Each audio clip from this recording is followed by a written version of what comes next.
If you're tired of the standard business and marketing fundamentals, frameworks, and funnels, you need a little mischief.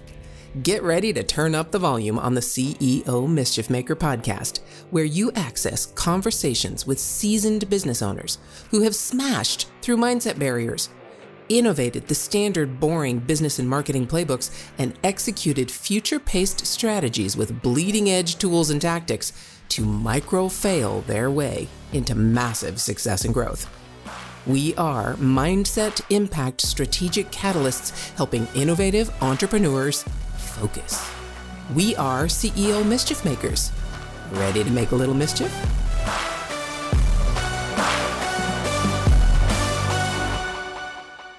Hey, CEO Mischief Makers, MKJ here. Welcome back to the conversation. I appreciate you hanging on from my first episode this week, the mindset shifts that we need to future-proof our business.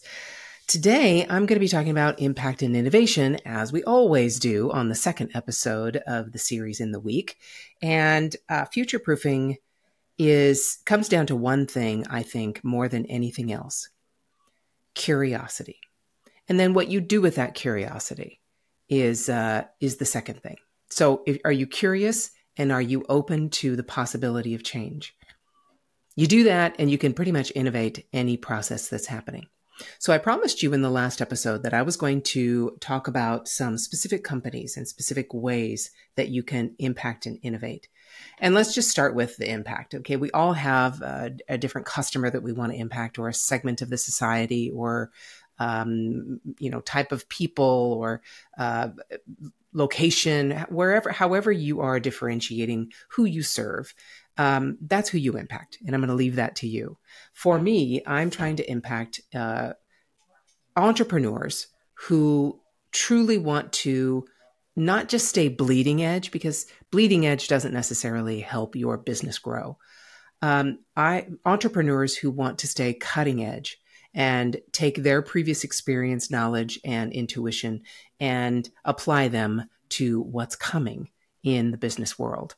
So we first talked about mindset and the mindset shifts you have to make to actually prepare yourself for the future. And I talked about native analogs and native digitals. If you didn't listen to that, please go listen to that episode, because I'm going to take it further and ask you some questions. The first question is, what problems do you uniquely solve, and for whom?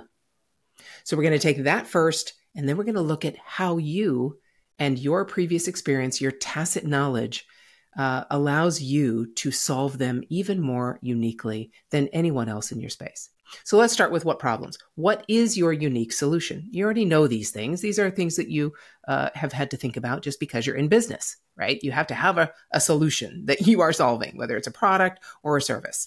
And who is the person that has that problem that is the easiest for you to solve?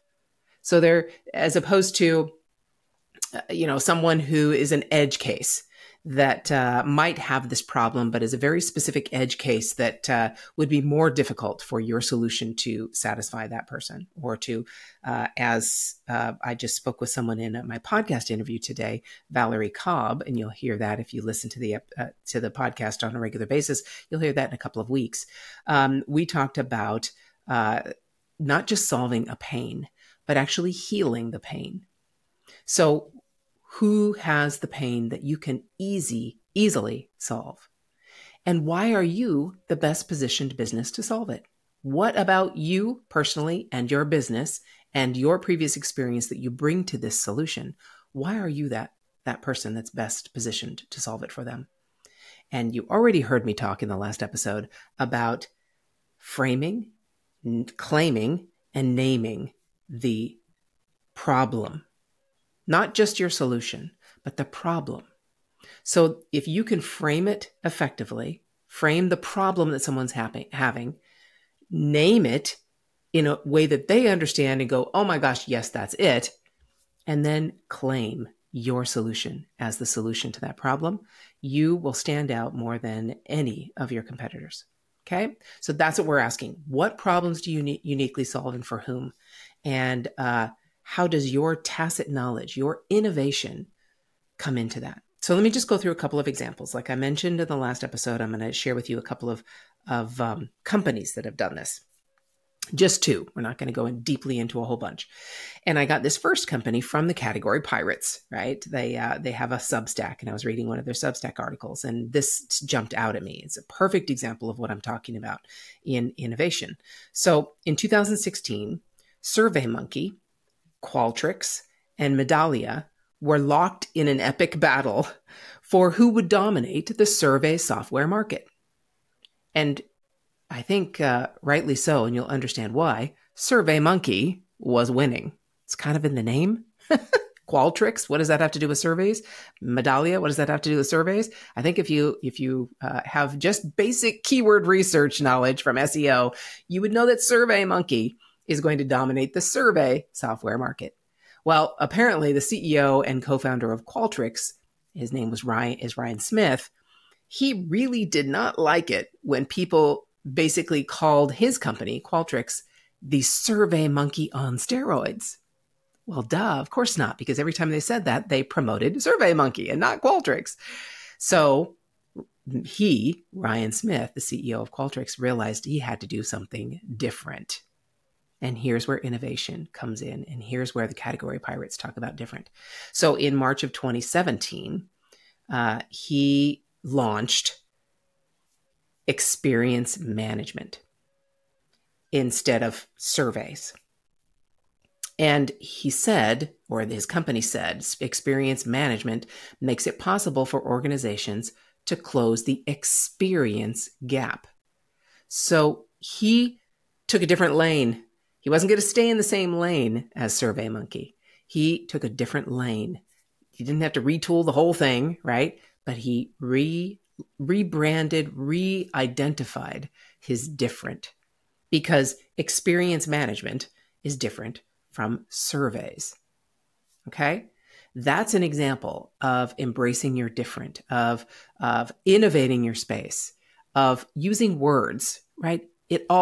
Almost everything we do comes down to copywriting, not copywriting in the standard sense of the job, the writing of copy, the ability to communicate what it is you do so that the people you need to help hear it.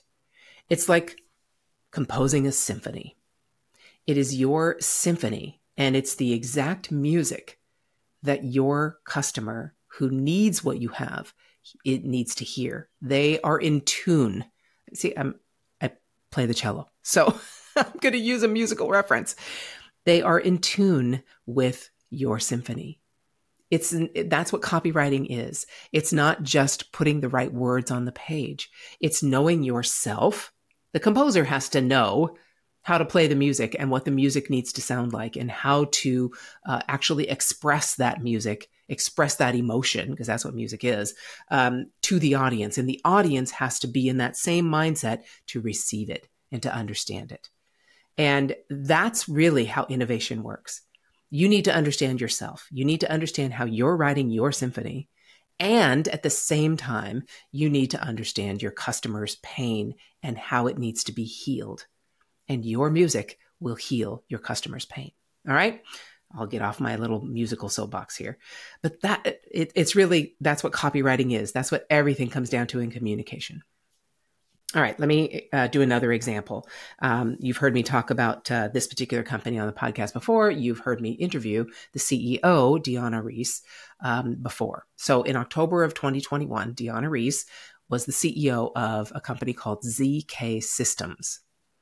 And she reached out to me and asked if she could share her software tool with me and ask me some questions about my experience with Zapier, because she said she had a tool that was like Zapier on steroids. Okay, same concept. She was promoting Zapier when she was talking about her own company. So she claimed that her tool was similar to Zapier, but better. Okay, you should hear from the first episode before this about better, faster, easier, all that. Any of the ers that you're going to say, those are no-nos when you're trying to actually create a category and innovate your space. You don't want to compare yourself to someone else. But she was claiming her product was better than Zapier, And she wanted my opinion based on my experience with Zapier. And I had an article written and contributed to some stuff about Zapier. So she came to me, asked me those questions. So that was in October of 2021. In January of 2022, within just those couple of months, we had come up with a new company name, and that became Zero Work. And instead of being an alternative to Zapier, Zero Work now served no-code builders and offered their TaskBot creation software to have no-code builders build a tool, build a TaskBot that they could then offer on the Zero Work marketplace to help their customers, their SaaS customers, generate leads with, quote, zero work. So automating, and this is kind of the tagline or the bottom line of what Zero Work does, automating lead generation and outreach on social media and selling your automation tools, your SaaS tools, is very different from automating everything like Zapier does. So those are two examples of how companies have expressed their different, not just their better, faster, cheaper, but they're different, and how those CEOs innovated the space. Deanna innovated by reaching out to understand one of the verticals, if you want to use those words, one of the verticals that might need to use her platform, her software. And that's how she came to me. And we talked about agencies and freelancers who are using marketing and doing marketing for their customers. So agencies became the vertical, the fastest vertical that she could solve their pain. Okay. Same with Qualtrics. You know, they went to a different vertical than just what SurveyMonkey was doing. And that's, I'm sure, has something, I don't know Ryan Smith, the CEO of Qualtrics. I don't know him. And I'm sure there was something in his background that made him drill down on that particular vertical. Okay. But that's what innovation really is. When you innovate, you bring your previous experience, your intuition. When Deanna Reese came to me, I was able to be curious enough about her software and what her software did, and immediately see the bridge to what my agency owners needed, and specifically automation agency owners, what they needed to be able to serve their customers. Deanna didn't have that bridge. I did. Not that I'm amazing. She just talked to me and I brought that bridge. If she talked to someone else in a different industry with a different mindset and a different set of previous experiences, she would have gotten a different solution, a different outlook and clarity on her tool.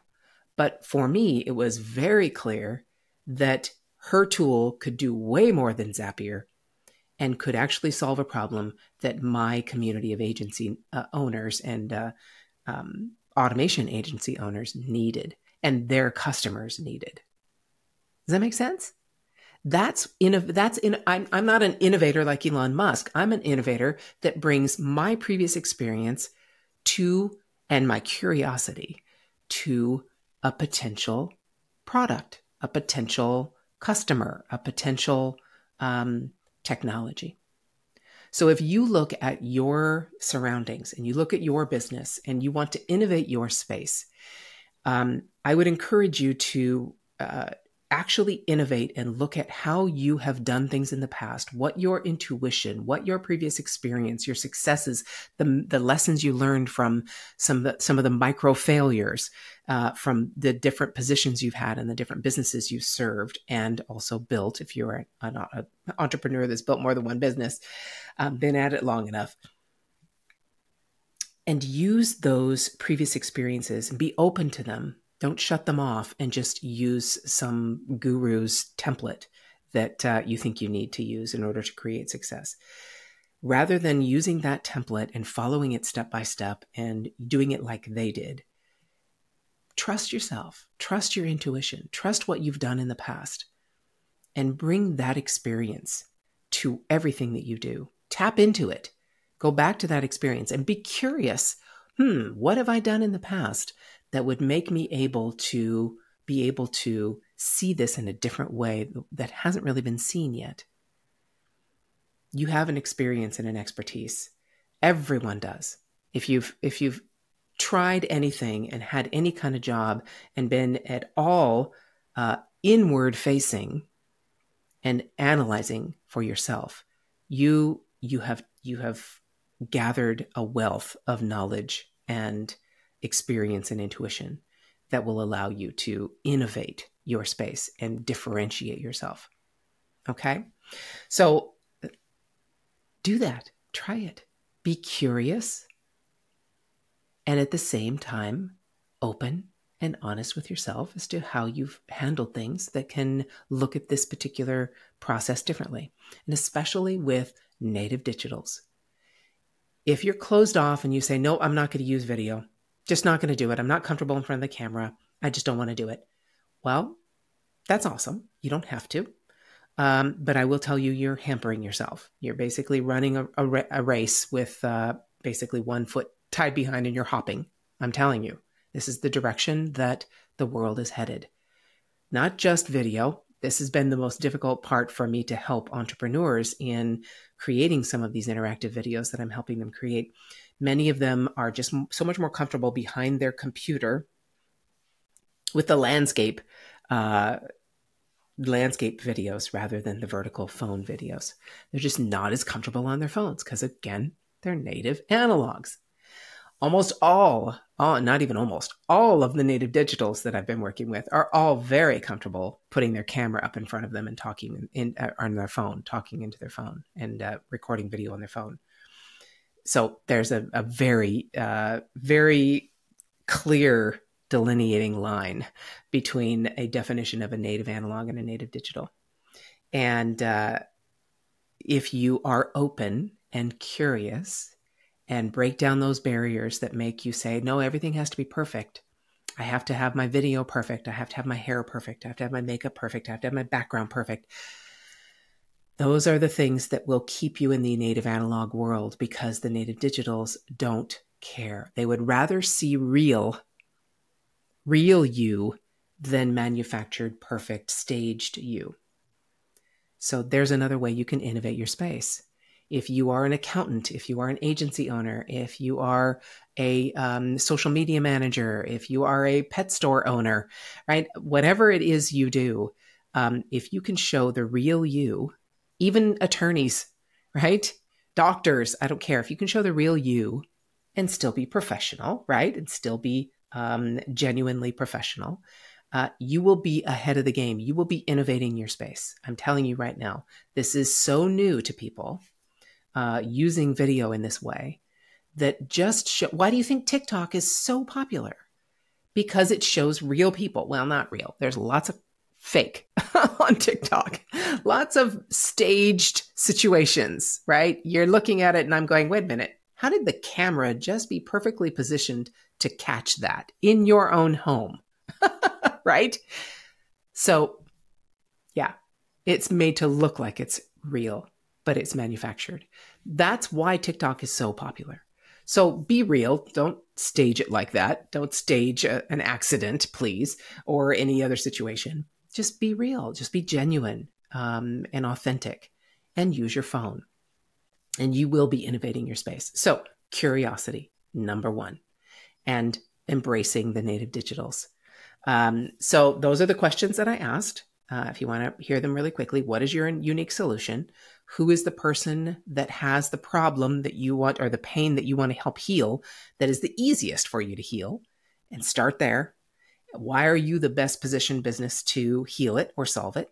And how are you framing, naming, and claiming that problem, communicating it so that it is the symphony or the rap song, whatever it is for you, for your customer?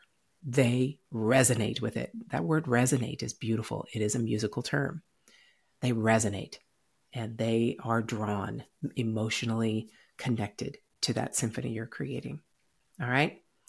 I hope that helped with innovation. The next time we meet, I'm going to dive into your community and your movement because that is the ground level. That is the strategy and tactic for future-proofing your business. So I hope you join me. on the next episode to really help talk about how to create your community that helps you build a movement in this world beyond just selling products. All right? See you then. Okay, hold on. If your mindset was shifted, you were inspired to innovate, and you were spurred into action, don't just move on with your day. Focus, my friend, and take a few minutes to visit CEOmischiefmaker.com to learn more about the value that was shared with you today. Please act now and create some CEO mischief of your own.